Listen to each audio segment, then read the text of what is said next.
Explosions! Hey guys, what's up? And today I'm gonna do an album review on the very, very new Daughters album, You Won't Get What You Want. Ooh yeah. Daughters is a noise rock band from Providence, Rhode Island, and the last album they have released is self-titled in 2010. Their first two records are Canada Songs and Hell Songs. The former clocks at around 11 minutes, while the latter 24. And it's basically some really skeletal mathcore music. It sounds like technical death metal, but with minimal instrumentations. And then we have their self-titled album, about the duration of 27 minutes long. It's way heavier, way nastier, and way tighter. But at the same time, it's way more melodic, and it's way more versatile.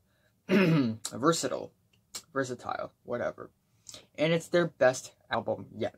And then they disappeared for 8 years, returns, and drops an album that's even better, and possibly one of the best albums of the decade. This album really saw the descend into madness of vocalist Alexis S.F. Marshall, or whoever protagonist the band is portraying, because they really went from shouts and screams and bustly guitars to insane giant walls of drone and screeches and even crazier shouts and screams. The guitars on this thing are more shrill and sour. The drums are more bombastic, and the album overall is darker, stranger, and more abrasive. But at the same time, it's also the most tortured and abusive Daughters album yet. It sounds like the self-titled album, but it's left to rot, to ferment, to mutate, and now we have this almost 50-minute long monster. And I guess what's most impressive about this album is that it represents fear. OK Computer represents sadness, To Be Kind and The Money Store represents anger, but this album, it's fear. The album starts off with City Song, with some really dense and heavy drones pulsating. The percussions on this thing comes in, and it sounds disjointed and distorted, and they almost sound throbbing and overblown as well. The vocals come in. The city is an empty glass.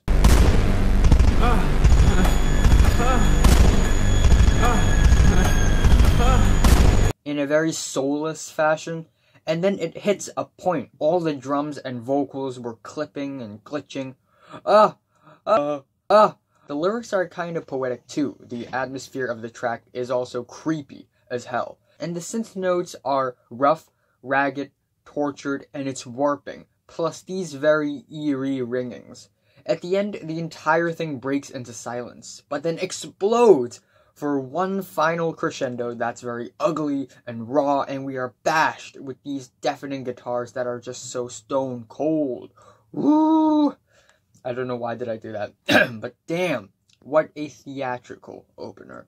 But then what comes after is even more insane. The second track is Long Road, No Turns, which is really fucking sickening with the seasick guitars, and that almost has an ancient Chinese vibe to it because of the sound that's similar to the beginning of Swan's The Seer title track.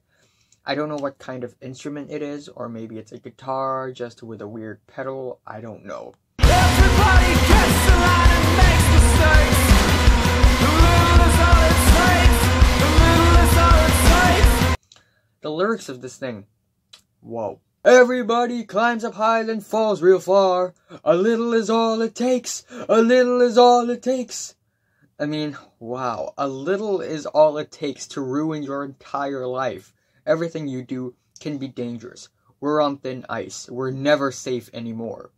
And the twangy guitars, the screamy vocals, the driving bass, and the bashing drums also give this song a nightmarish, funhouse, circus, massacre tone. Especially at the end with the very nasty guitar freakouts. This song is literally the song of anxiety.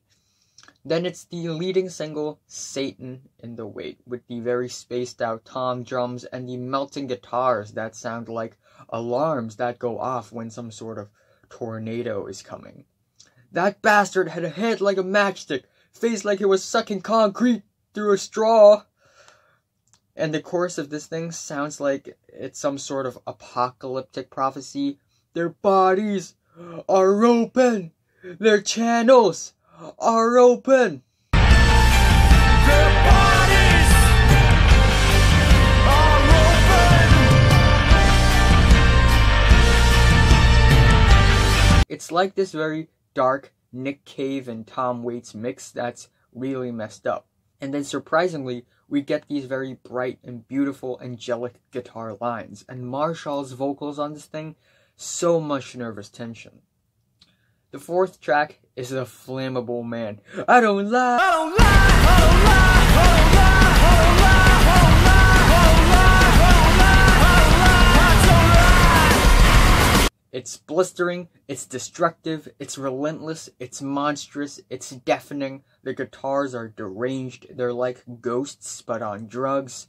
Some really messed up drugs. And the wall of noise towards the end is really loud and sort of stuttering even. The outro is haunting as well, saying, is something burning here or is it me? This track is such a horrifying noise rock track that sounds super deranged. And then we get the Lord song, which is pretty much as hard-hitting and as fucked up as The Flammable Man.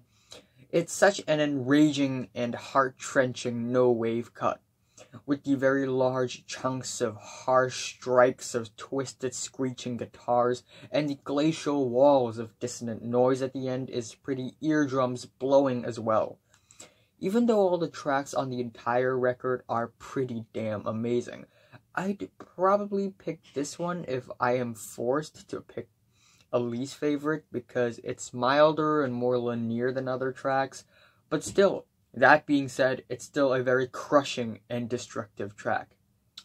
Then we have a cool down track that is Less Sex, with the very icy and nocturnal bass that's kind of echoey, and Marshall singing in a low pitch quietly. It almost reminds me of Trent Reznor of Nine Inch Nails because of the deadpan, forlorn vocals.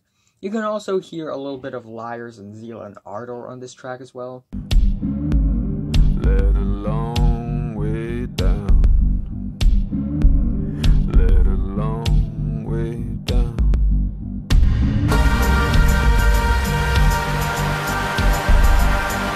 And also, this track is packed with these very solid chunks of walls of noise that sounds very sinister and strange and abrasive, not necessarily loud and aggressive, but more mellow and mystifying.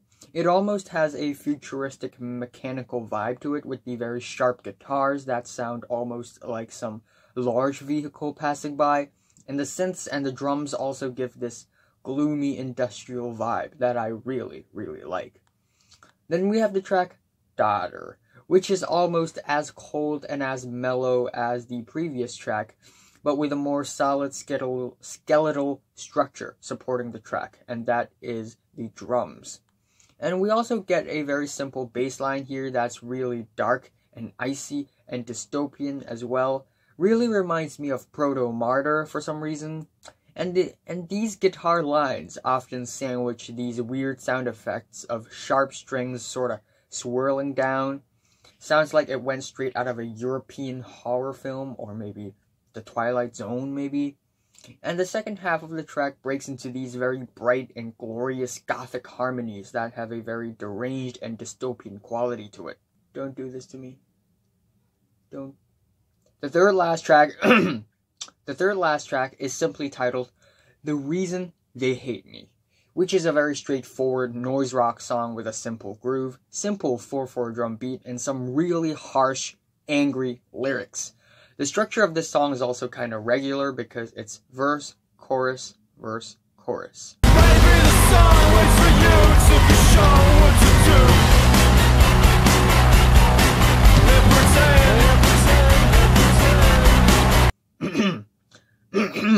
What's wrong with my throat? Yeah, and the bass is kind of driving, but not in a catchy way.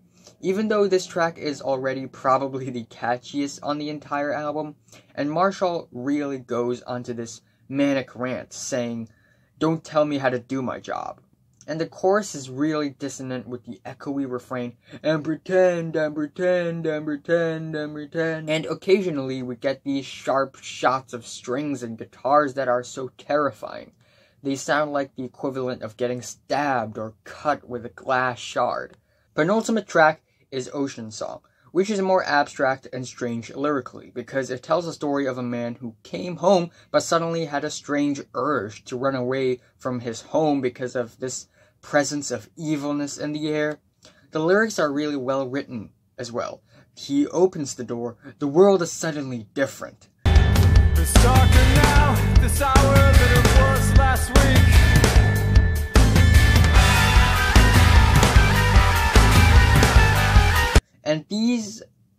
And there are these constantly stomping drums and guitars that have an old school Swans sound to it, and these walls of deranged, sour guitars bursting into all directions are really scary. And towards the end it becomes extremely scary because of the wailing guitars and tense drums. It really feels like being chased. It feels like someone out there is conspiring to kill me. It feels like sometime in the future I will be my biggest threat. And oh boy, do they stick the landing. Guest House is the last track, and it slowly grew on me to become my favorite track on the entire album. It's so overpowered, it's so final, it's so ultimate, it's so ugly and insane and deranged and brutal.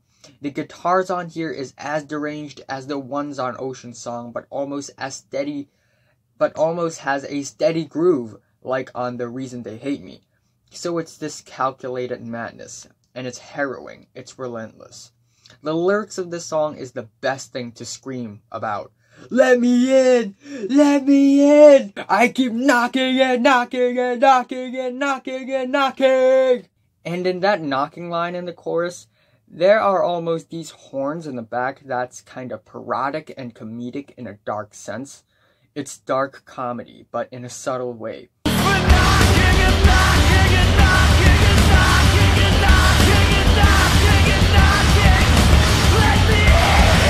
It's like it's getting so fucking ridiculous. No way this is real. This is so scary that it had become strangely funny almost.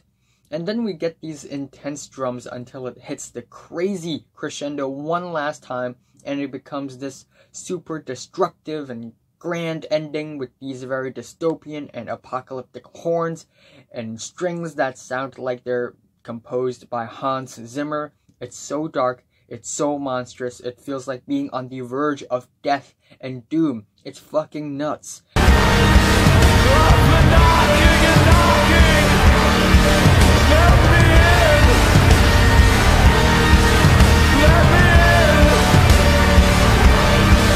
And then it just slowly coasts off like it's calm after the crazy, tumultuous, and insane storm. Wow, Guest House. Oh my gosh. Overall, I think that this album might just be one of the best albums of the decade. At least in the top 5 so far. It takes a lot of listens, but at the end, it's incredibly rewarding. And I also love that this album represents fear in such an up-close and chilling way. It's so dark and destructive without being personal or sad or anything. It sticks to its paranoia-driven, insanity-induced roots. Not enough albums nowadays explore fear, you know? And ultimately, what this album explores is basically the internal darkness inside you. The hidden insanity inside you. And how it may turn up at night when you're sound asleep and when you're going insane, you may not even know it.